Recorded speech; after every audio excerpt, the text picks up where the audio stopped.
Hello बच्चों, मैं नेहा खंडेलवाल आपका स्वागत करती हूँ। बच्चों, हम पढ़ रहे हैं कक्षा 3 और हिंदी विषय में हमारा चौथा अध्याय है समय सुबह का। बच्चों, पिछली कक्षा में हमने इस कविता को पढ़ा था। आज बच्चों हम इस कविता से संबंधित जो हमारे अभ्यास कार्य है उसे करेंगे। तो सबसे पहले करते हैं बच्चों उच्चारण के लिए शब्द। यहाँ बच्चों कुछ शब्द लिखे हुए हैं, उनका हमें उच्चारण करना है और इन शब्दों को अपनी कॉपी में लिखना है।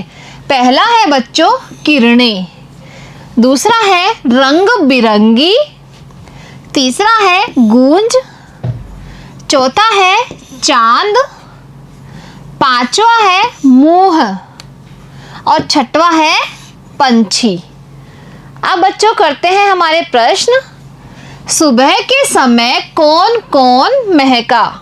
बच्चों, जो प्रातः काल होता है, सुबह का समय होता है, उस समय कौन कौन सुगंधित हो जाता है। तो इसका उत्तर है सुबह के समय बाग बगीचा और आंगन महक उठा।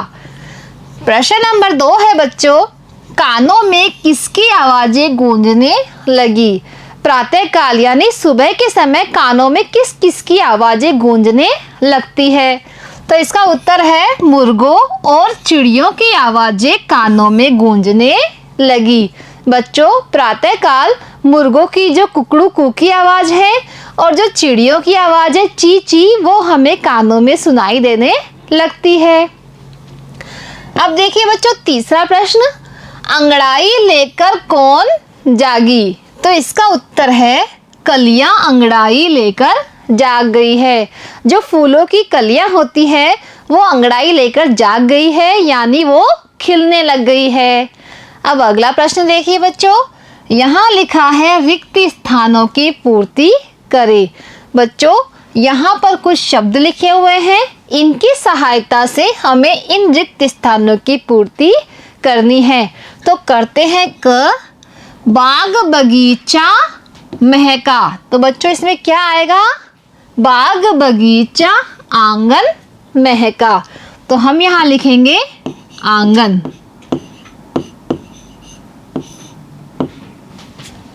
अब ख देखिए बच्चों, कूक उठी है कोयल काली। क्या आएगा इसमें, कोयल काली।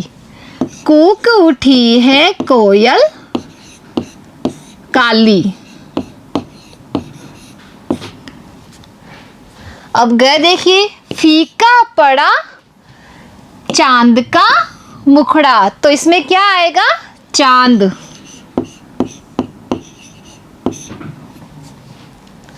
अब घ देखिए, ने उठ बाग लगाई। कौन बाग लगाता है, मुर्गो। क्या आएगा इसमें, मुर्गों ने उठ बाग लगाई। अब देखिए बच्चों प्रश्न नंबर 2, कौन कैसी बोली बोलता है मिलान करे। बच्चों, यहाँ पर कुछ पक्षियों के नाम लिखे हुए हैं, हमें उन पक्षियों के नामों को उनकी बोली से मिलान करना है। तो करते हैं बच्चों। सबसे पहले क पे है मुर्गा। तो मुर्गा की बोली कैसे होती है बच्चों, कुकड़ू कू। अब ख देखिए, यहाँ है कोयल और कोयल की बोली कैसे होती है, कुहू कुहू। तो हमने कर दिया इसको कुहू कुहू से मिलान। अब ग पे क्या लिखा हुआ है, चिड़िया, और चिड़िया कैसे बोलती है, ची ची। अब घ पे देखो क्या लिखा हुआ है, भौरा, और भौरा कैसे बोलता है, गुनगुन। अब अणे पे देखिए बच्चों, यहाँ पे क्या लिखा हुआ है, कौवा, और कौवा की आवाज कैसी होती है, काऊ काऊ। अब च देखिए बच्चों, यहाँ लिखा हुआ है तोता, और तोता की कैसी आवाज होती है, टे टे। ठीक है बच्चों। अब देखिए अगला प्रश्न, यहाँ है प्रश्न नंबर 3, सुबह उठकर हम क्या क्या काम करते हैं। तो बच्चों इसका उत्तर है सुबह उठकर हम दांत साफ करते हैं, मुंह हाथ पांव धोते हैं और ईश्वर को प्रणाम करते हैं। अब देखिए बच्चों अगला प्रश्न, प्रश्न नंबर 4 है, प्रातः काल कौन कौन से पक्षियों की आवाज सुनाई देती है। तो इसका उत्तर है प्रातःकाल मुर्गा, चिड़िया, कोयल और भौरे की आवाज सुनाई देती है। अब देखिए बच्चों अगला प्रश्न, पूरब में लाली किस समय फैलती है? तो इसका उत्तर है पूरब में लाली सुबह के समय फैलती है, क्योंकि सुबह के समय पूर्व दिशा में सूर्य निकलता है, इसलिए वहां पर लालिमा दिखाई देती है। अब देखिए बच्चों अगला प्रश्न, किरणों ने भू पर उतरकर क्या किया? जो सूर्य की किरणें थी वो धरती पर उतरकर क्या किया? तो इसका उत्तर है किरणों ने भू पर उतरकर ओस के कणों को चुग लिया है, मतलब जो ओस के कण थे उनको उन्होंने सुखा दिया है। अब देखिए अगला प्रश्न, फूली नहीं समाई डाली से क्या तात्पर्य है? बच्चों इस कविता में कवि ने जो लिखा है फूली नहीं समाई डाली, उससे कवि का क्या तात्पर्य है? तो इसका उत्तर है बच्चों, फूली नहीं समाई डाली से तात्पर्य है कि पेड़ की डालियां फूलों से भर गई है और फूलों से भरी हुई डालियां प्रसन्न दिखाई दे रही है, बहुत खुश दिखाई दे रही है। अब देखिए प्रश्न नंबर 8, यहाँ लिखा हुआ है फीका पड़ा चांद का मुखड़ा, इस पंक्ति से क्या आशय है?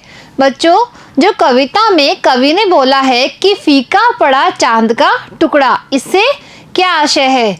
तो इसका उत्तर है फीका पड़ा चांद का मुखड़ा, इस पंक्ति से आशय है कि सुबह का प्रकाश फैलने से चंद्रमा का प्रकाश फीका पड़ गया है, मतलब वो बहुत ही धुंधला दिखाई दे रहा है। अब देखो बच्चों आगे यहाँ है भाषा की बात।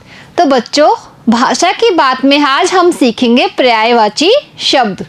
तो देखिए बच्चों पाठ में आए फूल, फूल को क्या क्या कहते हैं? पुष्प, कुसुम, सुमन आदि अनेक नामों से जाना जाता है।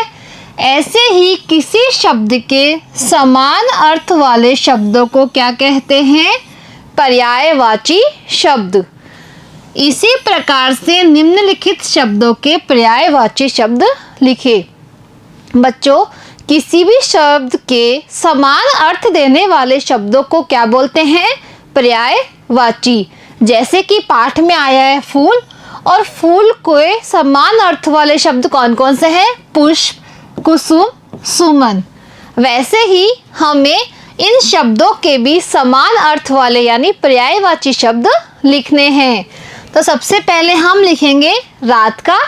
तो रात को कहते हैं रजनी, निशा और रात्रि। इसी तरह बच्चों देखिए यहाँ पर लिखा हुआ है चांद, और चांद के पर्यायवाची शब्द यानी समान अर्थ वाले शब्द कौन कौन से हैं? मयंक, शशि और सुधाकर। अब आंख के पर्यायवाची शब्द है नयन, लोचन, नेत्र। और आसमान के पर्यायवाची शब्द है गगन, नभ और अंबर। तो बच्चों आज हमने हमारा जो पाठ है 4 समय सुबह का, उसके अभ्यास प्रश्न किए हैं। अब बच्चों मिलते हैं हम अगली कक्षा में एक नए अध्याय के साथ। आज के लिए इतना ही, धन्यवाद।